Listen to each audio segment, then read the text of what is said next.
La correction d'un enfant. Comment définir la correction? Selon Wikipédia, du latin correctio, action de redresser, de corriger, de reformer.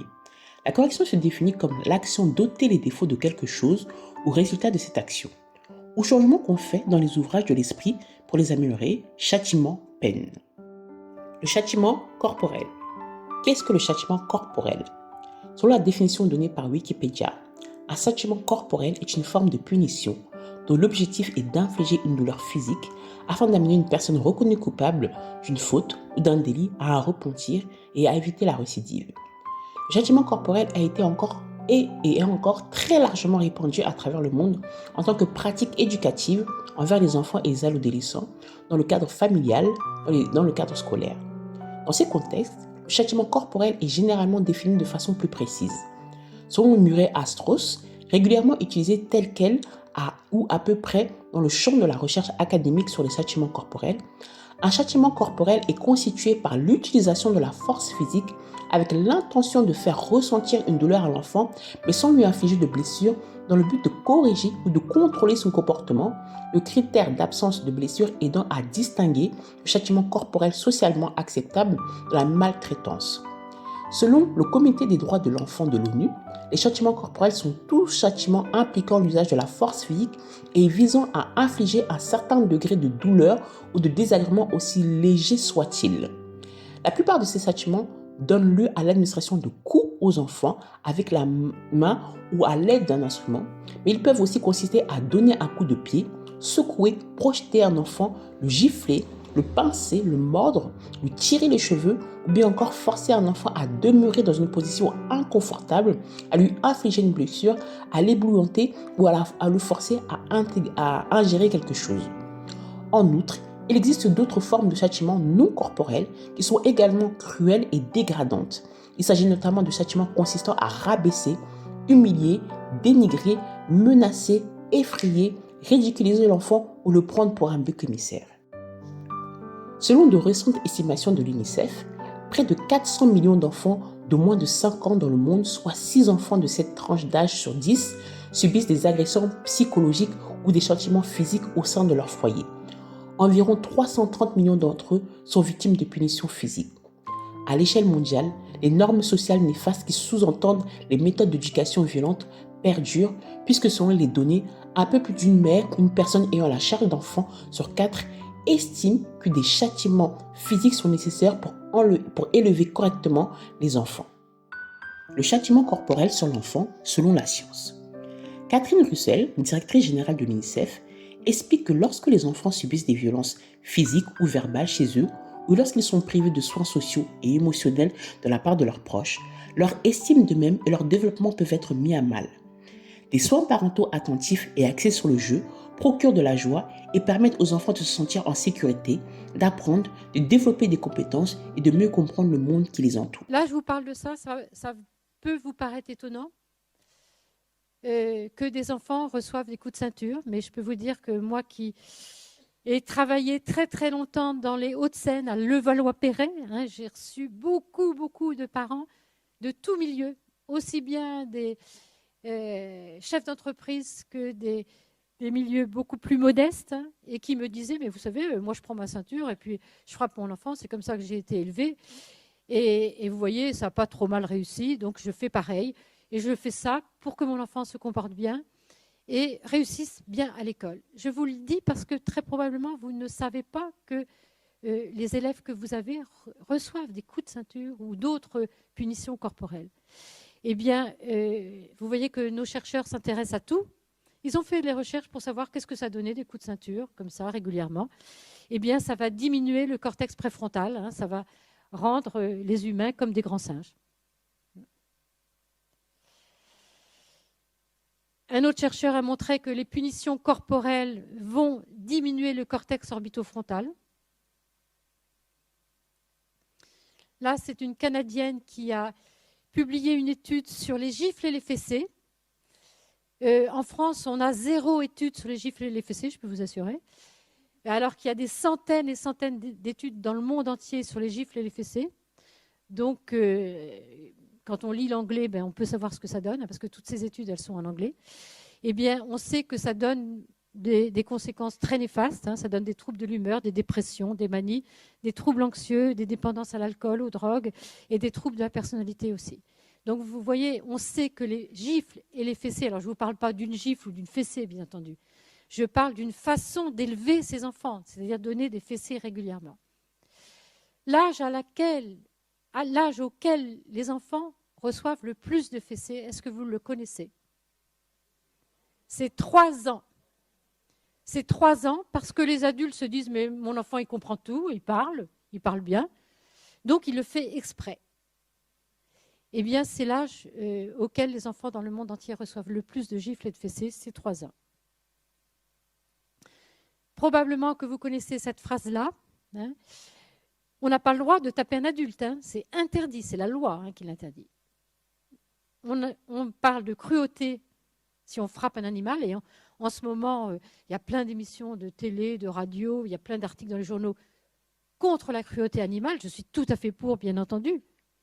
Mais vis-à-vis des enfants, là, ça va être le lancement de la campagne contre la violence pour les enfants, mais je peux vous assurer que ça reste un très grand tabou en France, la violence que subissent nos enfants, qui est beaucoup, beaucoup, beaucoup plus importante que la violence que subissent les adultes. Et on dit que c'est de l'éducation de frapper un enfant. Cette étude montre les effets négatifs liés aux punitions corporelles. Lorsqu'un enfant reçoit des punitions corporelles, il se juge comme une mauvaise personne qui n'est pas à la hauteur des attentes de ses parents et il vient à en avoir une faible estime de lui-même. Il se met à croire que les problèmes peuvent être réglés par la violence physique, obéit à court terme, mais les punitions corporelles entraînent des réactions négatives à long terme, anxiété, comportement dépressif, peur, agressivité, désir de vengeance ou de révolte et de volonté d'occuper à son tour une position de pouvoir. Accumule en lui de la peur et de la rage qui risquent de ressortir plus tard. Un tout petit souvent frappé risque d'être davantage violent avec les autres enfants ou avec ses parents. Peut adopter un comportement défensif et être méfiant vis-à-vis des autres qui l'entourent. Pourra avoir des difficultés cognitives comme des difficultés de langage, un problème d'attention ou de mémoire. Pourra avoir des difficultés plus tard à l'école et a plus de risques de devenir un adulte violent. La correction d'Elohim. Alors vraiment c'est une très bonne question, c'est un très bon reportage vraiment qui nous enseigne beaucoup sur la correction, sur le châtiment corporel parce que si on relit encore un peu les définitions de la correction, on voit que ça vient d'actions de redresser, de corriger, de reformer, alors que le châtiment corporel, lui, est une forme de punition dont l'objectif est d'infliger une douleur afin d'amener quelqu'un à la repentance ou à éviter la récidive. Et c'est très intéressant parce que on a pu constater au travers différentes définitions, différents chiffres que beaucoup de familles, beaucoup de foyers en fait utilisent le châtiment corporel pour pouvoir éduquer les enfants, et on a vu que ce n'était pas bon parce que en fait ça permettait à l'enfant d'avoir un mauvais développement, d'avoir une mauvaise estime de lui-même, d'avoir des comportements agressifs, alors que le but c'est d'éduquer l'enfant pour qu'il puisse avoir un comportement correct, pour qu'il puisse être à l'image d'Elohim, qui puisse être un modèle, parce qu'on dit que quand on voit un enfant, on voit ses parents, qu'on puisse dire que cet enfant est bien éduqué pour qu'il devienne un adulte responsable et qui a des bons comportements. Et la Bible nous dit dans Éphésiens 6,4, « Et vous, pères, n'irritez pas vos enfants, mais nourrissez-les jusqu'à maturité par l'éducation et l'avertissement du Seigneur. » Il y a aussi une autre version qui dit « Et vous, pères, n'irritez pas vos enfants, mais élevez-les en les corrigeant, en les instruisant selon le Seigneur. » Et si on cherche bien, le mot « hériter » en grec vient de parogizo, qui veut dire inciter à la colère, provoquer, exaspérer, fâcher, irriter. Et on a vu justement les conséquences sur ces enfants, par exemple, accumuler en lui la peur, la rage. Il peut aussi avoir des comportements défensifs, être méfiant. Donc ça rappelle vraiment cette irritation de l'enfant. Et il y a aussi nourrir en grec qui vient de prépo, qui signifie également élever, entretenir, apporter, consolider.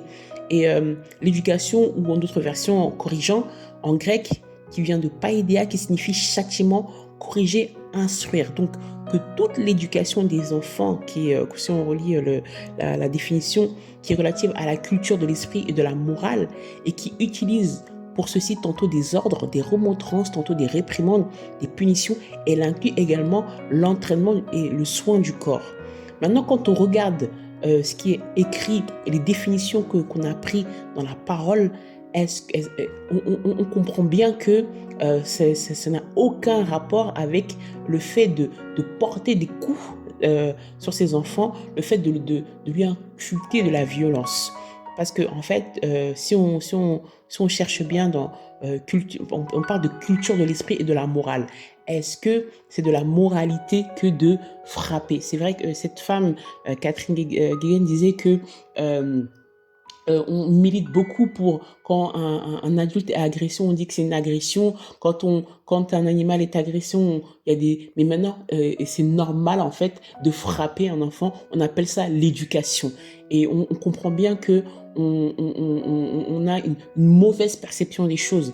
C'est vrai que la Bible dit dans Proverbe 23, 13 à 14, ne refuse pas la correction au garçon. Si tu le frappes de la verge, il n'en mourra pas. Et en le frappant de la verge, tu sauveras ton âme du Sheol.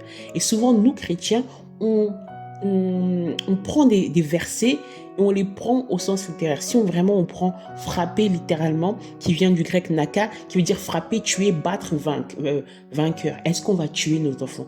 Est-ce qu'on va les frapper? Est-ce qu'on va les battre littéralement? Et si on prend le mot verge, que si on prend spirituellement, la verge c'est la parole. Donc si on le prend littéralement, ce qui vient du mot si on utilise ce mot littéralement, ça veut dire en chébet, en hébreu, qui veut dire berge, bâton, branche, rejeton, crosse, sceptre, tribu.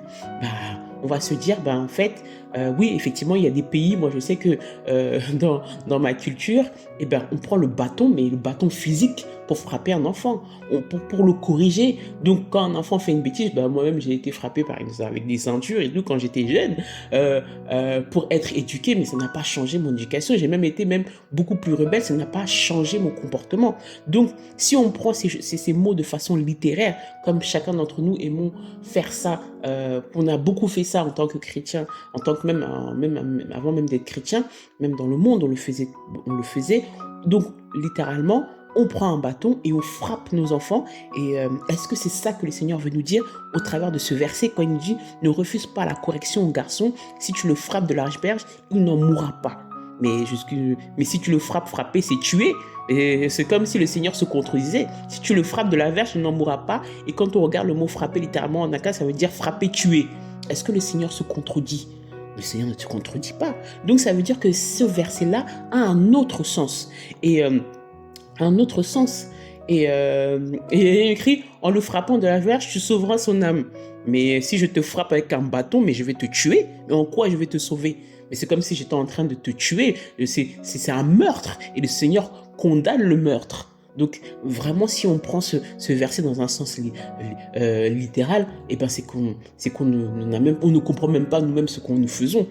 Et si on reprend même ce que cette femme Catherine Russell, qui est directrice générale de l'UNICEF, a dit que des soins parentaux attentifs et axés sur le jeu procurent de la joie et permettent aux enfants de se sentir en sécurité, d'apprendre, de développer des compétences et de mieux comprendre le monde tel qu'il entoure. Et le Seigneur nous dit qu'il faut que nous enseignions aux enfants avec la culture de l'esprit et de la morale. Et souvent, au lieu qu'on prenne le temps, en fait, dans des jeux éducatifs avec nos enfants, de prendre le temps de prier avec nos enfants, en leur réexpliquant la parole, nos enfants, en fait, les enfants ont besoin de dialoguer avec leurs parents, ils ont besoin, en fait, qu'on leur donne de l'importance, parce que cette dame disait que, mais comment à 3 ans, on peut croire, nous, adultes, qu'un enfant a déjà tout compris, qu'il a déjà tout compris. Déjà, nous-mêmes, des fois, en tant qu'adultes, on n'a pas tout compris, mais alors des enfants de 3 ans qui sont en plein développement, qui viennent d'avoir l'apprentissage du langage, l'apprentissage, qui sont en train de se développer physiquement, psychologiquement, on vient encore en fait les accabler, les frapper, pour les traumatiser en leur parce que en fait, les enfants ne font que répéter ce qu'on leur montre, parce que nous sommes des modèles pour eux. Donc, si on les frappe, eux aussi ils vont comprendre que alors pour résoudre un problème, il faut que moi aussi je frappe. Donc comme elle disait, dans le reportage disait que ils vont apprendre à frapper les autres. Ils vont devenir des enfants coléreux, des enfants avec la peur dans le ventre parce que on n'a pas appris à communiquer avec eux. Et dès qu'il y a un problème, on frappe. Dès qu'il y a un problème, on tire l'oreille. Dès qu'il y a un problème, on se met à genoux, on les humilie. Comment un enfant peut se développer alors qu'il va se sentir humilié à partir de l'âge de 3 ans? C'est qu'on commence déjà à détruire l'enfant alors que le Seigneur nous demande de construire cet enfant. Il nous demande de le construire avec la parole comme lui-même nous construit. Comme nous-mêmes, nous avons été déformés dans le monde et il nous prend et il nous transforme au travers de sa parole. Il y a écrit que la correction, c'est nous amener à la repentance. Et le Seigneur est venu avec sa parole. Le Seigneur Yahushua HaMashiach est allé à la croix pour que nous puissions avoir accès à la parole, pour que nous puissions nous repentir et que nous puissions être sauvés. Et voilà ce que la parole dit. Voilà ce que Proverbe 23 dit. Que nous devons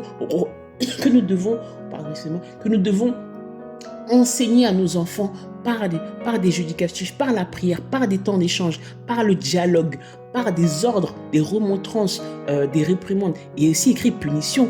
Mais qu'est-ce que la punition en fait? Qu'est-ce que la punition? La Bible dit malheur à toi pays dont le roi est un enfant. Donc ça ne veut pas dire que si on ne frappe pas notre enfant, qu'on ne peut pas l'éduquer, qu'on ne peut pas avoir l'autorité sur lui. Mais qu'est-ce que c'est que l'autorité? L'autorité, ce n'est pas frapper.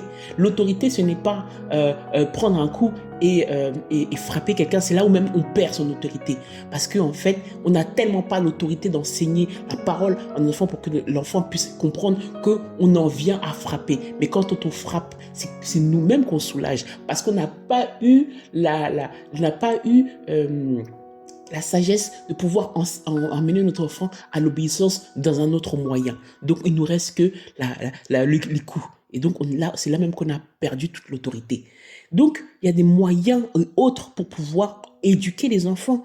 On peut mettre en place des règles pour adapter à l'enfant, pour que l'enfant puisse également les appliquer. Travailler avec aussi, comme on disait tout à l'heure, parce que dans le Seigneur, si on est des enfants, sauf si on les a eus avant d'être mariés, mais c'est travailler avec son conjoint pour mettre en place cette éducation, partager les expériences, les observations qui me permettent de mieux connaître le besoin de nos enfants et également de leur mettre des limites et ça permet et aussi de profiter de certains moments pour pouvoir parler aux enfants, de pouvoir leur répéter les règles tous les jours, parce que c'est le Seigneur lui-même nous répète sa parole tous les jours. Il nous enseigne toujours, il nous dit de méditer jour et nuit. Donc c'est comme ça que nous aussi nous devons en fait répéter ces règles à nos enfants, répéter ces ordonnances, répéter les ordonnances. C'est comme ça qu'un enfant va imprégner ça dans sa tête. Et il va le voir aussi, comme on disait, par notre comportement. Il faut aussi également encourager les enfants quand ils font des choses bien, leur dire c'est très bien mon fils, continue, et ça va provoquer en lui de la joie et il va vouloir reproduire ça pour qu'à chaque fois les parents soient contents de lui. Voilà ce qu'est l'éducation. Et ça n'empêche pas également de formuler clairement à nos enfants que ça n'empêche pas d'avoir de la fermeté en disant je ne suis pas d'accord avec ce que tu fais. Et il y a des punitions comme des fois leur priver de certaines sorties, s'ils voulaient les faire asseoir un moment pour se calmer, que tu croises les bras, tu t'assois et puis c'est tout. Enfin, il y a certaines règles qu'on peut mettre en place pour éduquer un enfant. Et surtout, ce qui est le plus important, c'est remettre nos enfants dans la prière au Seigneur, parce que le Seigneur connaît nos enfants. Il sait ce dont ils ont besoin. Donc c'est lui qui va nous parler, qui va nous conduire à savoir comment prendre nos enfants, comment leur parler, comment les éduquer, qu'est-ce qu'il faut leur enseigner, le pain dont ils ont besoin chaque jour, comme nous-mêmes nous avons besoin du pain chaque jour que le Seigneur nous donne. Comment leur parler, comment les prendre, à quel jeu, parce qu'il y a beaucoup de jeux éducatifs qui vont permettre que l'enfant puisse être développé, qui vont calmer l'enfant, qui vont en fait faire en sorte que l'enfant soit dans la joie. Donc il n'aura plus envie forcément de faire des bêtises, mais il sera content parce qu'il aura passer une bonne journée avec ses parents parce que dès qu'il sera sorti de l'école, il sera venu, vous allez lui poser des questions. Qu'est-ce qui se passe à l'école? Favoriser le dialogue avec l'enfant. Enfin, toutes ces choses en fait que le Seigneur permettra. Mais pour ça, il faut avoir aussi une bonne relation avec le Seigneur. Une relation avec le Seigneur. Rester dans la prière pour nos enfants. Demander l'aide du Seigneur parce que c'est vrai que le monde enseigne des choses à nos enfants. Mais quand nos enfants reviennent à la maison, nous devons les reprendre. Nous devons passer du temps avec eux, dialoguer avec eux, parler avec eux, les corriger dans la parole. Que le Seigneur vraiment, Yoshua Mashiach, soit glorifié, élevé, magnifié, parce que c'est lui qui nous connaît et c'est lui le maître par excellence et c'est lui qui nous corrige et c'est lui également qui corrigera nos enfants. Que son nom seul soit béni, glorifié, magnifié au nom puissant de Yoshua. Amen.